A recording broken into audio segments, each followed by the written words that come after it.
What's up, guys, and welcome back to the Stocks with Mike and Tom show. In today's video, we're going to cover the best plays for tomorrow and some big news that happened today. If we take a look at the SPY, it was all over the place today. We saw some selling pressure right at open and then a tremendous recovery throughout the rest of the day. Apple stock was tanking off right at open, but that also had a pretty good recovery. We saw some pretty big moves out of Palantir and IRNT. We'll also be covering those, but overall, guys, we have a lot of great news and a lot of great plays in today's video, so make sure you guys stick around to the end. And if you are new here, don't forget to subscribe. We post brand new videos every single day. But Tom, fill us in.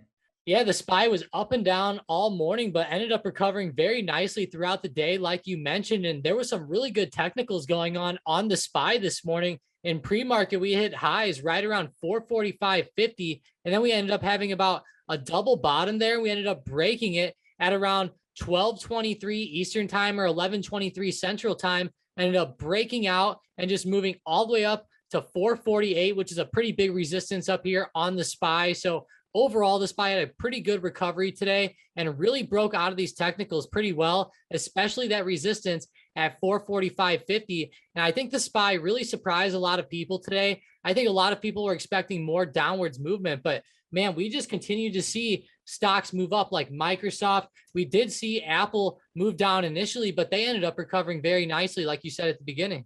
For sure. So oil stocks also had an amazing day, like ExxonMobil and Chevron. So what's going on there? Yeah, they actually rose after a larger than expected drawdown in U.S. crude oil inventories. And you know, these inventory numbers, they always play a role into crude oil, and they come out just about every single Wednesday. So always be prepared. This seems like it's always an everlasting market, and it always moves on this Wednesday news. But very good news today. Exxon and the oil stocks popped up as crude seems to be approaching that $77 resistance. If we go look at /CL, which is crude oil futures ticker, you can see on the daily how strong crude is getting. And like I said, we might retest 77 pretty soon, but man, these oil companies, if we look on the daily chart, they've been consolidating quite a bit ever since the middle of July. So I'm pretty glad to see them starting to pop up off these lows now. There we go. And then Palantir had an amazing day today, up over 3%. There was no major news with this one, but it's just been on like a very strong uptrend for like the past month or so. I really like it for the long term, and it's great to finally see a break above 27.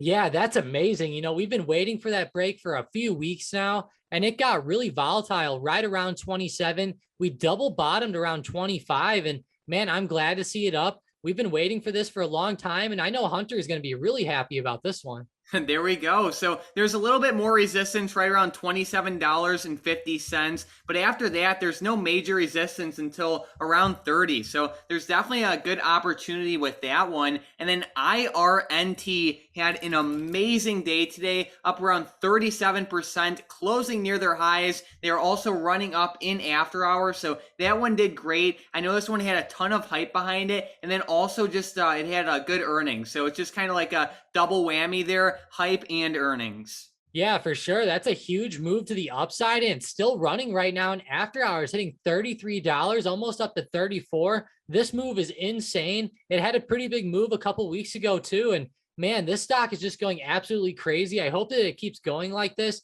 And like you said, there's a little bit of resistance at like $35, but if we pass above that, I could see a pretty good move up towards 40. We shall see. And then, Tom, fill us in with what's going on with EA. Yeah, EA actually fell today on a rumor that their new game, Battlefield 2042, might get delayed. And, you know, this game has actually garnered a lot of support from the media, and it seems like from just gamers overall. You know, it's been a pretty hyped up game, and apparently it's supposed to be pretty good. So it's not good news that it's getting delayed now, but it could be good. You know, it's better to delay it than to put out a bad product. So I don't know. I think that it could create a good opportunity for EA if it keeps falling over the next couple of weeks. I think we could possibly get EA at a pretty low price. There's a pretty good support coming up right around 130, especially if we fall below 135. So definitely eye it up. And like I said, if it falls and creates a good opportunity when this game does release, I feel like it'll end up being pretty good. There we go. And then news literally just came out 3 minutes ago from EA. And we can see that their stock is popping in after hours. And they just announced that Battlefield 2042 is now set to launch worldwide on November 19th. So either way, this stock is all over the place. And I'm excited to see how this stock ends up doing over the next year or so when this Battlefield 2042 does release. Yeah, for sure. And, that's pretty cool to hear that it is coming out in November. I know that before, I think it was scheduled to come out the very end of October or the very beginning of November. So good thing it's not delayed too much. I think that's a really cool thing to see. And obviously, that's really good for their stock. It popped right back up. And hopefully, we open tomorrow up around 144. This stock has been right around resistance and right around these all-time highs. So I would think at some point it could move up above 150. It might take a couple weeks, though. Good stuff. So that one will definitely be interesting. But let's get right into MARA, Tom. So the bot called out MARA calls today. It called out the MARA 36 strike calls around $135 today. And this thing ran all the way up to $174 pretty shortly after, basically, what was it, like 20 minutes after. So it was a pretty good play. If you guys want to trade with a bot, Tom and myself, every single day, you can click that first link in the description and the comments down below. Daily option swing trades, day trades, order flow plays, and these day trades from the bot every single day, and you can cancel at any time. Again, it'll be that first link in the description down below. But let's get right into the momentum plays for tomorrow. And with the first one, we have Boeing to the upside.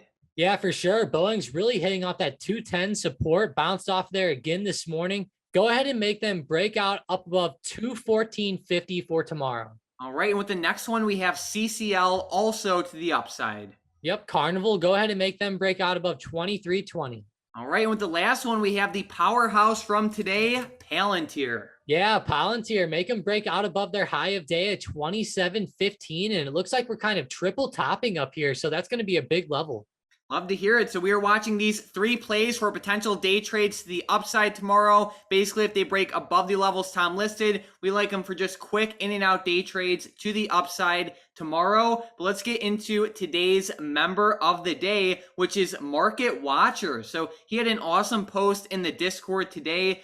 He said 142% gains so far this month. Thanks for all the great videos and advice, Mike and Tom. You all are the best. So awesome job, Market Watcher. Thank you so much for that shout out. And I'm glad to see that, your account's up 142%. So good stuff there. And let's get right into the comments from the previous video. With the first comment, we have Chrissy saying, can you look at MTCH? It's being added to the S&P 500 on September 20th, but the stock has been going down, question mark. Do you think it's still a good time to grab some shares before Friday for a possible pop? So I would say definitely not. Normally what happens is when stocks are added to the S&P 500, they actually normally fall after they're added. So with that being said, I would not buy this stock, at least right now. Maybe if it retests like 130 or 135, then I'd consider it. But just given the fact that normally stocks fall after they're added to the S&P, or at least shortly after they're added, I just don't want to play it. Yeah, and they might generally pop on that initial announcement, but generally besides that, they don't do too much. But for everybody who doesn't know, this stock's actually pretty interesting. They have a lot of subsidiaries like Plenty of Fish, and then also Tinder. And I'm sure we all know Tinder. I don't know, this stock is doing pretty good and it's gapping up pretty well and just very interesting. It's like a Tinder in stock form right here. All right, and then we have D saying, can you guys cover ASAN? So I think it's overvalued and has been going up nonstop since the 70s. So ASAN, it has been popping like they said. I think it is a little bit overbought, so I definitely agree with you there. Implied volatility is relatively high, so I wouldn't really buy puts either. I think the ideal way to go would be like call credit spreads.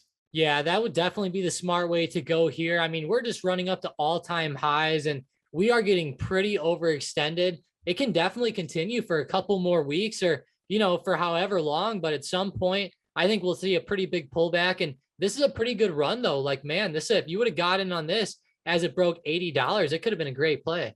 All right, and then we have Miller asking about WYNN. So let's take a look.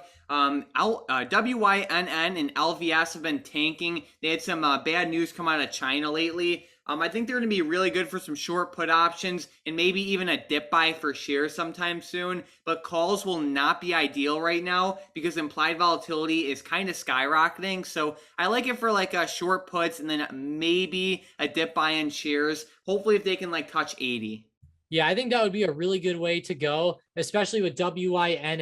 And, LVS is kind of like the same setup. If they both go up, or if one goes up, generally both are going to go up. Not all the time, but generally. And, I think that we could see a big bounce off that 80 support. It seems like a pretty good area to hold. And, if we broke that, there is another one like it's 70. So there is some areas coming up, which is pretty good. All right, and then he also asked about SDC. This one has just been getting demolished over the past year. I really don't like it. In my opinion, it's just a straight gamble. Plus, the implied volatility is 140%, so options are super expensive. I just think that there's a lot better opportunities out there like Corsair, RUN, and even JMIA. Yeah, me too. There's just a lot better setups. Like you said, JMIA, Corsair, and those other stocks, they're also like right on support right now. So the opportunities with those are very strong. And, especially like with CRSR, that's in the gaming industry, which has just been exploding honestly lately. So it should end up doing pretty good for the long term. And I just feel like it's a lot safer than some of these other stocks too. All right, so Tom, do you have any last minute stocks, options, or anything you're watching for tomorrow? I did talk about crude oil a little bit earlier, but definitely going to be eyeing up CVX and those different crude oil stocks like Exxon, Oxy, and a couple others. I feel like that this sector could definitely continue for the next few days. I think there's definitely potential there. I'm also going to be eyeing up stocks like NIO and Tesla over the next few days. NIO is down here by support, consolidating really hard around $36. And I'm really hoping for a pretty good pop back to the upside, but we'll just have to see how the market ends up going. And if we see the pop, then awesome. But if we see a big move down, playing puts might not be a bad way to go either. All right, so thank you guys so much for watching today's video. If you are an options trader, definitely check out that first link in the description down below. Daily options, swing trades, day trades, plays from our bots, and you can talk with Tom and myself basically all day long, and you can cancel at any time. If you guys are new here, if you just need any questions or need any help, let us know in the comments down below. And if you like our videos, definitely don't forget to subscribe. But other than that, thanks for watching.